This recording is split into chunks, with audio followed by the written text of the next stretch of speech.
Hello, everyone, and welcome to this episode of Ignition Time. Exactly what is going on with the Republican Party? Folks, sometimes when I cover politics, and I want you to know that politics is about timing, it's about opportunity, tribalism, and perception. Sometimes when I cover politics on our channel, because this channel, the Ignition Time channel, is about the country, the economy, as well as our money, I ask myself, what are some of these lawmakers actually thinking?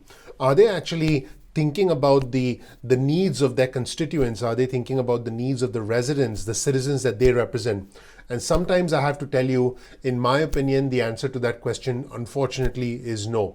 Let's take a look at an interesting video clip of the Republican Congressman Adam Kinzinger from Illinois. Now remember, this is a Republican. Adam Kinzinger did vote to impeach former President Trump, and this is what he said. He said, personal grievances and culture war has replaced policy for the Republican Party. Pretty big statement from a Republican congressman, Adam Kinzinger from Illinois. And he also said this, and this is a big statement. He said, leaders have learned that fear and conspiracy drives profits and it drives votes. Fear is the most compelling human emotion. Before I dig deeper into more Republicans coming out against the $300 a week unemployment benefits, let's dig into this segment, this chilling segment from the Republican Congressman Adam Kinzinger, because again, politics is about timing, opportunity, tribalism, and perception. You're not going to get a politician who says, oh, let's all get along. Let there be light and let there be sunshine and roses. Let's just all get along and let's just get the best ideas from each other. Nope, you're not going to see that. You're going to see tribalism. You're going to see us against them. You're going to see anger. You're going to see intensity. And you're going to see finger pointing that makes people agitated. Again, this is a very important comment from Adam Kinzinger. Leaders have learned that fear and conspiracy drives profits and it drives votes. Fear is the most compelling human emotion. Let's roll the tape and hear from the Congressman Adam Kinzinger. What I think has happened in the Republican Party is policy has been replaced by personal grievance and by culture war. And culture war is really motivating, right? When you get angry about the wokeism, you get angry about cancel culture, you get angry about, what they're teaching in schools and all this kind of stuff.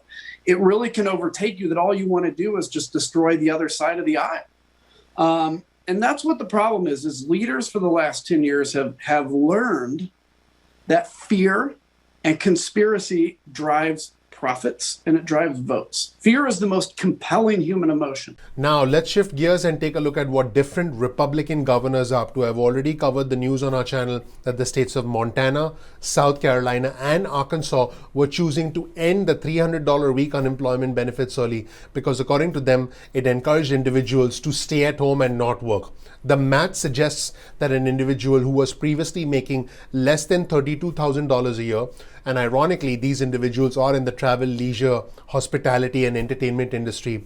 If an individual was making less than $32,000 a year, now thanks to unemployment benefits, they are making close to the same amount. But the more important question to ask is, do these individuals have a job to go back to?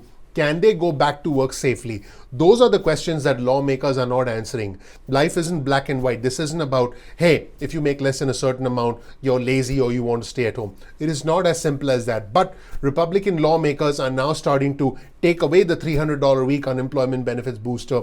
Let's take a look at the specific case of the Utah Republican governor who's defending the Republicans' push to end unemployment benefits, the $300 a week unemployment benefits. You'll see this headline of an article on your screen from CNN. Utah Republican governor defends Republicans' push to end enhanced unemployment, meaning the $300 a week federal booster. The Utah Republican governor Spencer Cox said that although some families continue to struggle amid the pandemic's economic fallout, he said the benefits must be rolled back at some point. These are his exact words. He said that there was very low unemployment rates in the state of Utah because he's specifically concerned about his own state.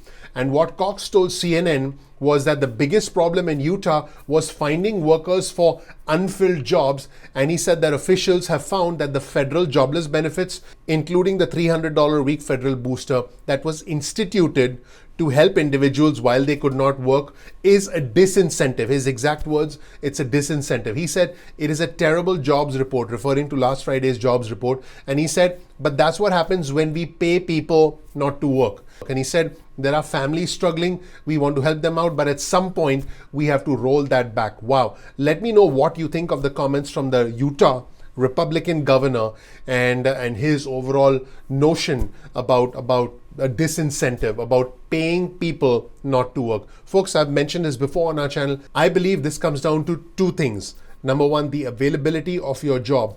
Are you getting your job back? Number two, safety. Are you safe returning back to work? This isn't as simple as, hey, am I getting my job back? Well, folks, the question is your employer still in business? Has your employer gone out of business? Has your employer potentially eliminated your position? These are concerns that are weighing on many of us who are still unemployed. And these are the questions that Republican lawmakers and Democratic lawmakers need to answer, because it is not fair to say that people who are getting unemployment benefits are disincentivized to work. Are there some individuals who are disincentivized and who are essentially enjoying the unemployment benefit system and not fulfilling their obligations of trying to get back to work? Yes, every system has waste, but to make a blanket statement and say, hey, we are paying people not to work, this is a disincentive, that I believe is a bridge too far. Now, as you can imagine, the White House had a completely different position and continues to insist that the extra unemployment benefits do not disincentivize people from going back to work. The White House COVID coordinator, Jeffrey Zients, said to CNN, people want to work, and he said that there are still difficult hurdles for people working, including healthcare concerns around the pandemic and childcare. He said, and I quote, "The American Rescue Plan was a really important piece of legislation to help us recover and build back better."